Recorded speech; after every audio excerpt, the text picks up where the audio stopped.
100 દિવસ થયા છે, નવું મંત્રીમંડળ રચાયું છે. આમ સામાન્ય રીતે શું છે, 100 દિવસની ઉજવણી સરકાર જ પોતે કરતી હોય છે, પણ આ વખતે નથી કરી એવું લાગે છે. તો આમ તો સરકાર જૂની છે, પણ સરકારમાં જે ફેરફારો થયા એના માટે આ સરકારને 100 દિવસ થયા. મુખ્યમંત્રી પણ એ જ છે, પરંતુ નવું એ થયું છે કે હર્ષ સંઘવી હતા એને નાયબ મુખ્યમંત્રી પદ મળ્યું છે. અને બીજું એવું છે કે 12 કતારમાં ઊભા હતા, કોંગ્રેસમાં અગાઉ હતા એવા અર્જુનભાઈની એન્ટ્રી થઈ છે મિનિસ્ટ્રીમાં. અને 17 ઓક્ટોબરથી લઈ આજે 26 જાન્યુઆરીએ આ પ્રજાસત્તાક દિવસે આપણે જ્યારે આ સ્ટોરી કરી રહ્યા છીએ ત્યારે 101 દિવસ પૂરા થયા છે. 101 દિવસમાં શું થયું, હું સરકાર વિશે થોડુંક સમજવાનો પ્રયત્ન કરતો હતો. તો હું યાદ કરતો હતો કે મંત્રીમંડળમાં કોણ કોણ છે.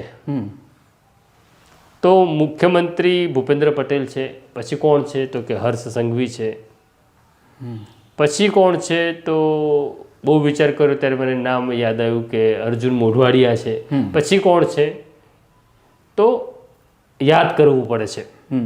અત્યારે આ મંત્રીમંડળની સ્થિતિ એવી છે કે કોઈ પણ સામાન્ય માણસને પૂછો તો ભૂપેન્દ્રભાઈથી લઈને 5 મંત્રીઓના નામ આપો, ભૂપેન્દ્રભાઈ અને એમના 5 મંત્રીઓને, તો અઘરું થઈ જાય છે. બરાબર.